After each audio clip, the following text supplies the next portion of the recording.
अगर गांव में मोहन और सोहन नाम के दो दोस्त रहा करते थे। मोहन बहुत मेहनती था, लेकिन सोहन कोई काम नहीं करता था और सब कुछ भगवान के भरोसे छोड़ कर बैठ जाता था। एक दिन भाई अब तो परिवार भी बढ़ रहा है, अब उनके लिए घर बनाना पड़ेगा। हाँ यार, कहे तो तू सही रहा है, लेकिन क्या करें। भाई एक काम करते हैं, जमीन ले लेते हैं और उस जमीन पर खेती करते हैं। अनाज का अनाज उगेगा और फायदा भी होगा। हाँ तू सही कह रहा है। चल साहूकार अमीर चंद के पास चलते हैं और जमीन का भाव पता करते हैं। दोनों मिलकर साहूकार के पास जाते हैं। दोनों मिलकर हिम्मत जुटाते हैं और साहूकार के पास जाते हैं।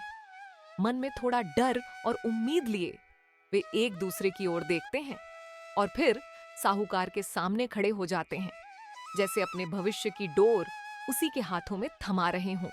जी, हमें 1 बीघा जमीन खरीदनी है। परिवार के लिए एक छोटा सा ठिकाना बनाना है जहां हम सुकून से रह सकें। अगर आप हमें इसकी सही कीमत और कागजी प्रक्रिया समझा सकें तो हम आपका एहसानमंद रहेंगे। तो खरीद लो। हमने कब मना किया है जमीन खरीदने के लिए? लेकिन बताओ, पैसे लाए हो या सिर्फ बातों का ही भरोसा है? बिना रकम के तो ये काम होने से रहा। साहूकार जी, अभी तो हम बस जमीन देखने और जमीन का दाम पूछने आए हैं। तो अमीर चंद जी, क्या दाम है जमीन का?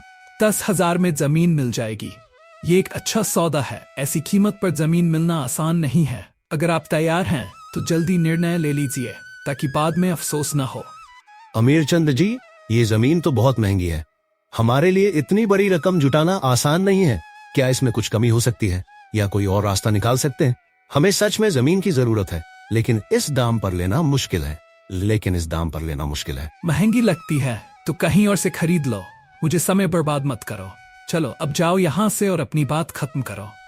अमीर चंद की बात सुनकर दोनों मायूस हो जाते हैं और दोनों वहां से वापस आ जाते हैं। सोहन, जमीन तो बहुत महंगी है, अब क्या करें हम?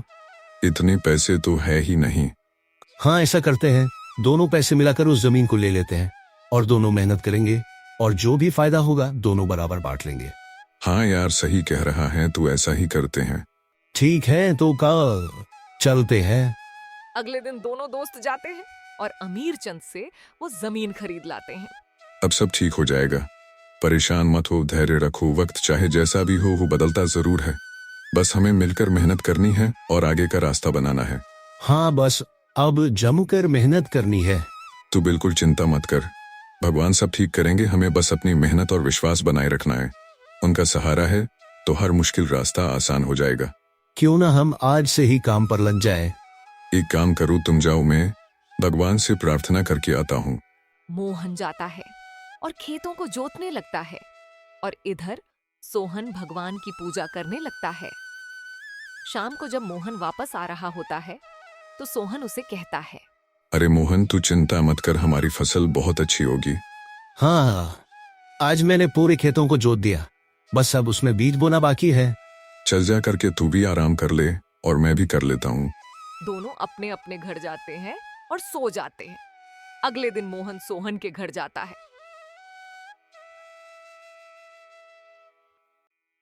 चल सोहन, बाजार चलते हैं और बीज ले आते हैं। तुम जाओ, मैं भी पूजा कर रहा हूँ। मैं तुम्हें खेतों पर ही मिलूंगा।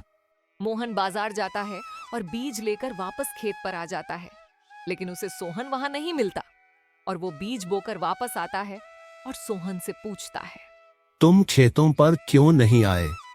वो मैं भगवान की पूजा कर रहा था।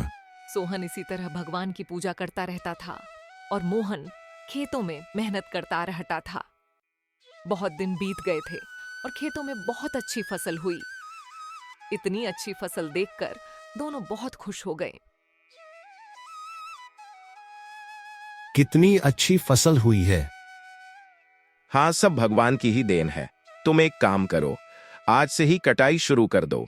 मैं अभी इतनी अच्छी फसल के लिए भगवान को धन्यवाद देकर आता हूँ। मोहन कटाई शुरू कर देता है। थोड़े ही दिन में पूरी कटाई हो जाती है। चलो, कटाई तो हो गई, अब इसे बराबर बराबर बांट लेते हैं। बराबर बराबर क्यों? मैंने बहुत मेहनत की है, मुझे फसल का ज्यादा हिस्सा मिलना चाहिए। अच्छा, अगर ऐसी बात है तो मैंने तो दिन रात भगवान की प्रार्थना की है, इसीलिए फसल का ज्यादा हिस्सा मुझे मिलना चाहिए। इसी बात को लेकर दोनों में बहस हो जाती है और ये बहस इतनी बढ़ जाती है कि बात लड़ाई तक पहुंच जाती है और इंसाफ के लिए दोनों गांव के मुखिया के पास जाते हैं और सारी बातें बताते हैं। उनकी बातों को सुनकर मुखिया जी भी सोच में पड़ेज जाते हैं।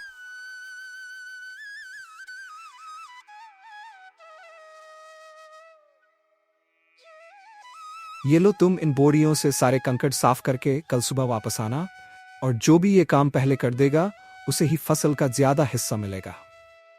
मुखिया जी, हम इंसाफ मानने आए हैं, आपसे काम मानने नहीं, आप इंसाफ करिए। पहले ये करो, कल मैं तुम्हें तुम्हारी सारी बातों का जवाब दूंगा। मोहन और सोहन उस बोरी को उठाकर ले आते हैं। मोहन पूरी रात जागकर उस चावल से कंकड़ निकालता है। पूरी रात जागने की वजह से सुबह मोहन की आंख लग जाती है और वो सोता रह जाता है। इधर सोहन तैयार होता है और मुखिया जी के पास पहुंचता है। देखो मुखिया जी, मैं आ गया। तुम चावल साफ करके लाए हो या बस ऐसे ही आ गए? तुम चावल साफ करके लाए हो या बस ऐसे ही आ गए? मुखिया जी, मैंने भगवान से प्रार्थना की थी, अब तक तो सारे चावल साफ हो गए होंगे।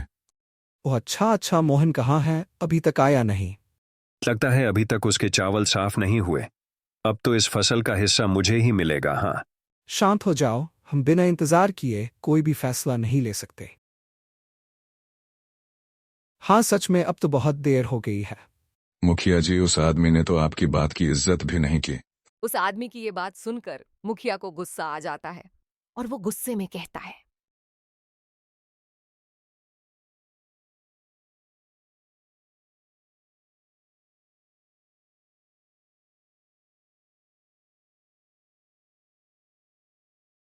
कोई बात नहीं बेटा, तुमने इस चावल को साफ करने के लिए पूरी रात मेहनत की है, इसीलिए इस फसल में ज्यादा हिस्सा तुम्हें ही मिलना चाहिए। लेकिन मुखिया जी, ये तो अन्याय है। मैंने तो भगवान की आराधना की थी। जाओ देखो तुम्हारा साफ फूड।